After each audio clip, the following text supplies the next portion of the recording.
मनुष्य सदैव जीवन में सुख चाहता है, पर ये सुख ये है क्या? क्या रूप है इस सुख का? मैं बताता हूं। इस सुख के दो रूप होते हैं, बाहरी सुख, आंतरिक सुख। और ये ठीक वैसे होते हैं जैसे हमारे शरीर से जुड़ी ये परछाई और हमारे शरीर के भीतर रह रही ये आत्मा। यदि बात की जाए परछाई की, तो कभी आप देखिए सायंकाल में, प्रातः काल में ये परछाई लंबी होती जाती है। जैसे ही सूर्य सर के ऊपर आ जाता है, ताप बढ़ जाता है, ये छोटी हो जाती है। और जैसे ही अंधकार आ जाता है, ये परछाई आपका साथ ही छोड़ देती है। ऐसा ही होता है बाहरी सुख। यदि बात की जाए हमारे शरीर के भीतर रह रही इस आत्मा की, तो ये कभी हमारा साथ नहीं छोड़ती, सदैव हमारे साथ जुड़ी होती है। ऐसा ही होता है आंतरिक सुख। ये सदैव हमारे साथ रहता है। आंतरिक सुख किसी की सेवा का, आंतरिक सुख किसी की सहायता का, आंतरिक सुख प्रेम का, ये कभी साथ नहीं छोड़ता। वही बाहरी सुख, जब तक आपके पास संपन्नता है, कुछ लोग हैं, कुछ सुविधाएं हैं, ये बाहरी सुख आपके साथ रहेगा। संपन्नता चली गई, लोग चले गए, सुविधाएं चली गई, बाहरी सुख भी चला जाएगा। मनुष्य कई प्रकार के मनोरथ करता है, इच्छाएं करता है, अभिलाषाएं करता है, कामनाएं करता है, स्वप्न देखता है, चाहता है वो सफल हो, उसे संपन्नता मिले, और अंततः निराश हो जाता है क्योंकि ये सब नहीं होता। अब एक छोटा सा उदाहरण देते हैं। वन का राजा किसे कहा जाता है? सिंह। अब सिंह वन का राजा, इसलिए मृग उसके पास आकर ये तो नहीं कहता कि आप तो वन के राजा हैं, आप मुझे मार दीजिए, आप मुझे खा जाइए और अपनी भूख को मिटा दीजिए। ऐसा तो नहीं होता। भले ही सिंह वन का राजा हो, उसे भी परिश्रम करना पड़ता है, तब जाके उसकी भूख मिटती। ऐसे ही आपके सारे स्वप्न, आपकी सारी इच्छाएं, आपकी सारी अभिलाषाएं, सारी आकांक्षाएं पूर्ण होंगी, अवश्य होंगी, परिश्रम से, केवल सोचने से नहीं।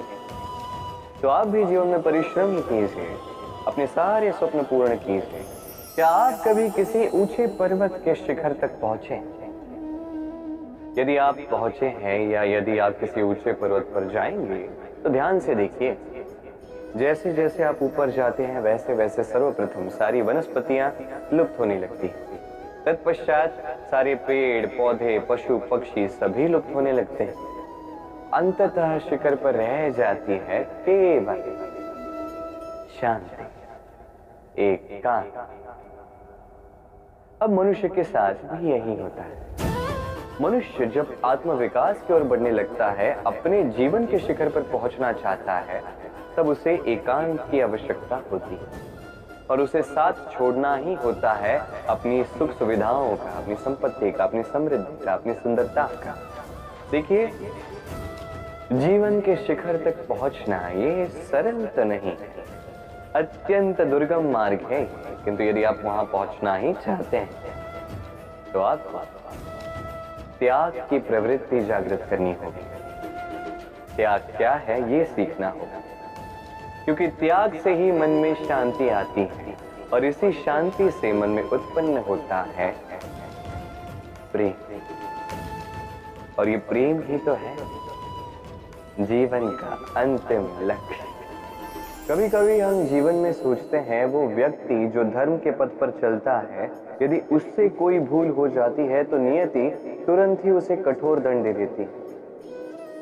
परंतु वो लोग जो संसार के बड़े से बड़े अधर्मी हैं, बुरे से बुरे कर्म करते हैं, उन्हें नियति अनेक अवसर देती है। उन पर नियति इतना कठोर प्रहार नहीं करती। ये सोच आती है कभी ना कभी मन में। अब सोचिए, ऐसा क्यों है? देखिए, जीवन को अधिकतर लोग एक ही पहलू से देखते हैं, हर पहलू से देखना चाहिए। मुझे बताइए, क्या संसार में कोई भी अधर्मी प्रेरणा स्रोत बन सकता है? कदापि। जो व्यक्ति स्वयं की ही आत्मा को मलिन कर देता है, वो संसार को प्रेरणा क्या देगा? वो स्वयं ही समझ नहीं पाता उचित क्या है, धर्म क्या है, तो नियति उसे एक अवसर देती है। अवसर देती है समझने का उचित क्या है, धर्म क्या है। अवसर देती है विवेक जगाने का, अवसर देती है अपनी अंतरात्मा की पुकार सुनने का। जब ये भी नहीं होता तो नियति के पास एक अंतिम विकल्प शेष रह जाता है, और वो है महाविनाश। महाविनाश जो भले ही देरी से आए किंतु आता अवश्य, और जब महाविनाश आता है तब महाविनाश की पीड़ा समस्त मनुष्य जीवन की पीड़ा से कहीं अधिक होती। ये बात सदैव स्मरण रखिए। और दूसरा व्यक्ति जो धर्म के पथ पर चल रहा होता है, उससे यदि कोई भूल हो जाती है तो नियति उसकी परीक्षा लेती है। उस समय मनुष्य को लगता है कि नियति ने उसे कठोर दंड दिया, पर समय के साथ हम सभी देखते हैं जब वो व्यक्ति उस परीक्षा में उत्तीर्ण हो जाता है, उस समस्त संसार के लिए प्रेरणा स्रोत बन जाता है। अर्थात नियति हर एक व्यक्ति को उसके कर्म का उचित फल देती है, उचित दंड भी देती है। अंतर है तो बस समय और आपकी सोच का। दुविधा। कई बार जीवन में हम उस मोड़ पे पहुंच जाते हैं जहां हम समझ नहीं पाते कि अब किस दिशा का चयन किया जाए। कभी यहां जाना उचित लगता है, कभी यहां जाना उचित लगता है, कभी दोनों मार्ग पर आगे बढ़ना आवश्यक लगता है, किंतु वो तो हो नहीं सकता। तो कभी कभी ऐसा भी लगता है कि कदाचित यहीं रुक जाना उचित है, कहीं ना जाना ही उचित। अब इसी को तो दुविधा कहते हैं। संसार में ऐसी कोई दुविधा नहीं जिसका समाधान ना हो। ये दुविधा स्वाभाविक, और आपकी इस दुविधा को थोड़ा सरल बना देता। दुविधा में जब भी चयन करें तो ये सोच कर करें कि आपके इस चयन का इस संसार पर, इस समाज पर क्या प्रभाव पड़े। अपनी लाभ और हानि के विषय में सोचना छोड़ दीजिए और कर्म कीजिए संसार के हित के लिए, आने वाली पीढ़ी के हित के लिए। सोचिए कि आपके इस कर्म से उनके जीवन का उद्धार कैसे होगा, क्योंकि यही विचार उचित विचार है। देखिए, कई बार औषधि जो होती है वो कड़वी होती है, किंतु यही औषधि तो उपचार भी करती है ना। उसी प्रकार आपको भी इस दुविधा में कड़वे चयन करने पड़ सकते हैं, जो कठिन चयन होंगे, जो कठिन समय ला सकते हैं।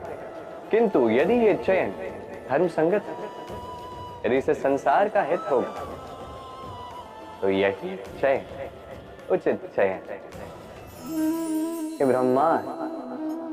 ये ब्रह्मांड कितना बड़ा है ना, इसके समक्ष ये पृथ्वी भी मात्र एक बिंदु लगती है।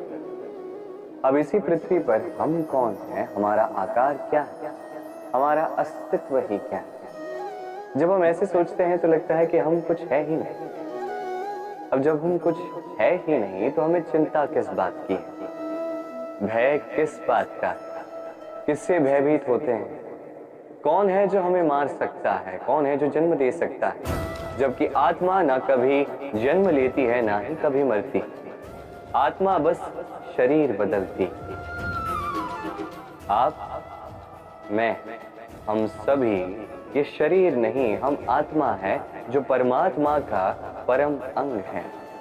इसलिए स्मरण रखिए, आपको बाहर नहीं देखना, स्वयं में देखना है, यहाँ झांकना है, आत्मा को पहचानना है। क्लेश, भय, चिंता, इससे स्वयं को दूर कीजिए, आप पहचान जाएंगे परमात्मा कौन। तो आइए और मेरे साथ प्रेम से कहें, राधे राधे।